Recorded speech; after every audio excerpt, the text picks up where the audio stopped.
Hello, welcome to episode 169 of the Epic Film Challenge. Before I get on with the review, I'd just like to say I now have a new goal with the Epic Film Challenge. And that is, by the time we hit episode 200, to actually sort this thing out and have it in some kind of order, because as you'll probably see, I have shorter hair.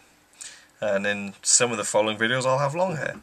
So we're filming this out of sequence in a lot of ways, in order of the films that we've watched and the films that I've watched. So we need to get that sorted out, so hopefully we can do that. Last Action Hero.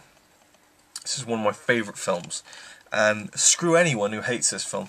I saw an article about this in Empire magazine, the best film magazine in the UK, and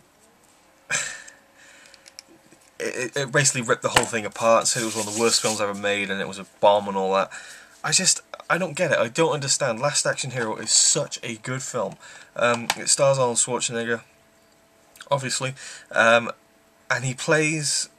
it's kind of set in this fictional world where there's a kid who loves action films, and one of his favourite action stars is a guy called Jack Slater, and it's a series called the Jack Slater series, and they're played by Arnold Schwarzenegger. So the kid, knows this Arnold Schwarzenegger who plays Jack Slater, and he's waiting for the new Jack Slater 4 to come out.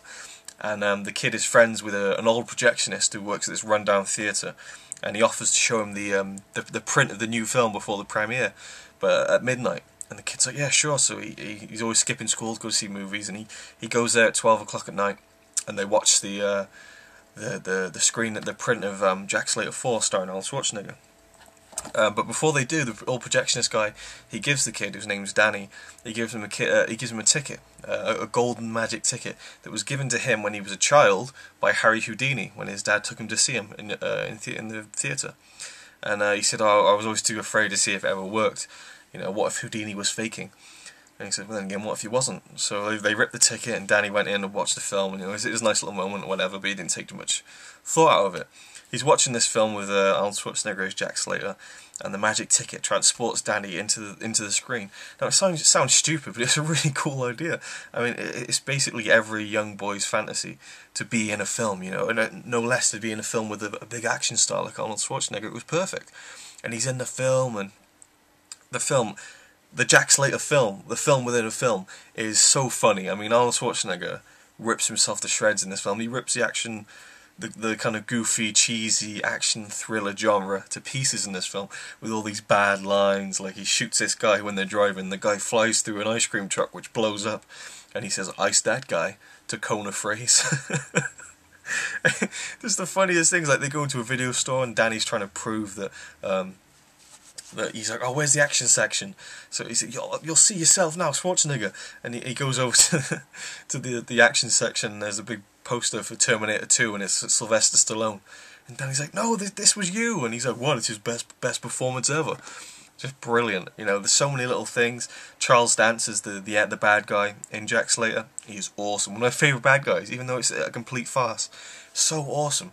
Not to spoil anything, right at the end, they actually end up going back into the real world with Jack Slater, the character, in the real world, not Arnold Schwarzenegger, and it's brilliant. It's such a good idea for a film, and it's done so well. Arnold Schwarzenegger is brilliant. This is probably one of my favourite Arnold Schwarzenegger performances, and they're in the real world, and Charles Dance, the bad guy, he's got into the real world as well. He's found out about the magic ticket, and he's bringing he plans to bring all the bad guys from films into the real world, and he realises that, in films, as a bad guy, you will always lose because it's a film, and they point out all the things in action thrillers that are always slightly off kilter from reality, and Charles Dance realises this because he just shoots someone in New York in the real world, and there's no police, no one comes to stop him.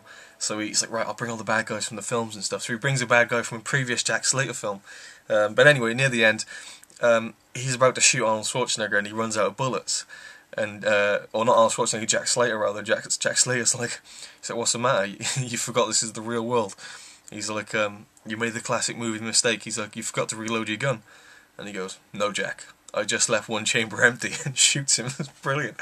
It's one of my favourite moments in film history, and I'm not even kidding. It's so good. It's such a badass bad guy move.